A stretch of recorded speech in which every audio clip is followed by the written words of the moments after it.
Okay, let's think about management theory. You usually picture charts, right? Structures. But what if it's fundamentally human at its core? Well, it absolutely is. And, if you trace that human element back, especially in how we think about organizations, you really have to talk about a genuine pioneer. And today we're doing that deep dive into Mary Parker Follett, born 1868, died 1933.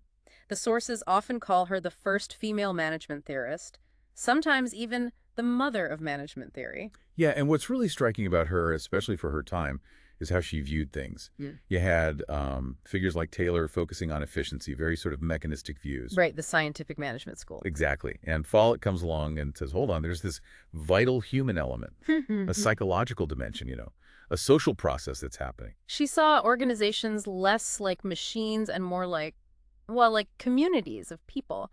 And her own background seems really important here. She was Quaker, went to Radcliffe. And crucially, she spent years running community centers in Boston.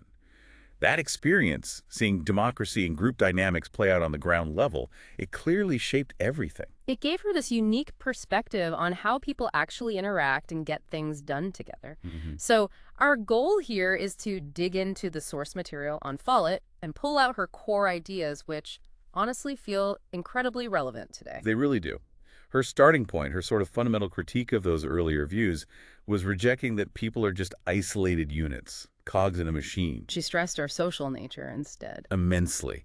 There's a quote the sources highlight that just captures it perfectly. No one becomes a whole person except as a member of a group.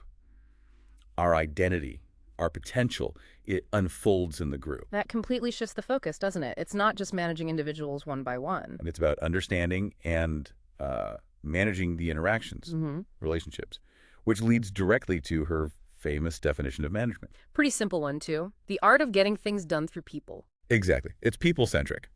Some sources talk about her 3P management. Management of the people, by the people, for the people. It's about partnership, a natural partnership. Okay, so if the group and the interactions are key, how did she see those dynamics working? Well, she talked about group dynamics quite a bit, concepts like the law of interpenetration, the idea that you shape the group and the group shapes you constantly. Like a feedback loop. Precisely. Yeah. She called it circular response.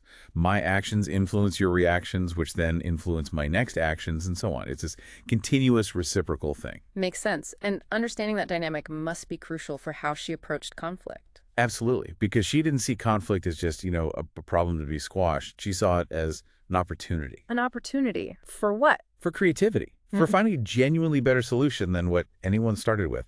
She laid out 3 ways of dealing with conflict. Okay. There's domination, pretty clear. One side wins, the other loses. Then there's compromise, where, both sides give something up. Often nobody's really happy. Right, a less than ideal truce sometimes. So what was her preferred way? Integration. This is the really innovative part.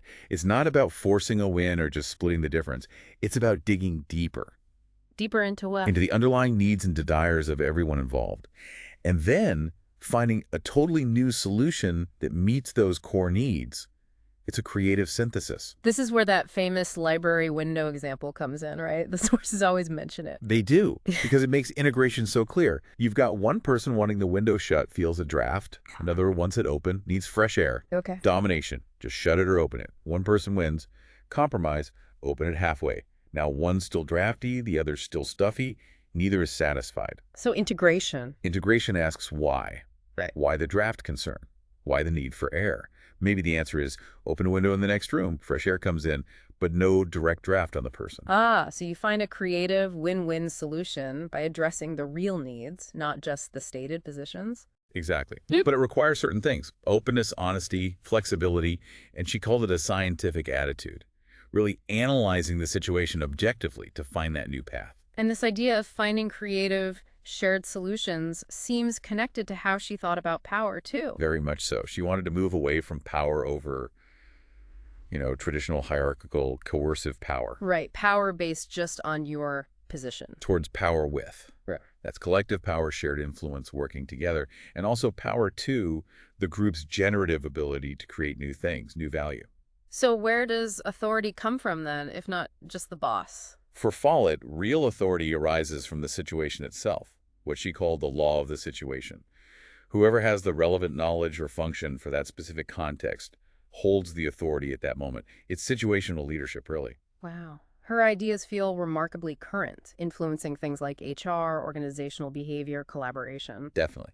Even if, some sources note she could be seen as a bit idealistic or maybe didn't provide super concrete step-by-step methods sometimes. But the core principles, relationships, participation, integration, they resonate strongly today. Absolutely. Her fundamental message, drawn from the sources, is that organizations work best when we see them as these living human systems.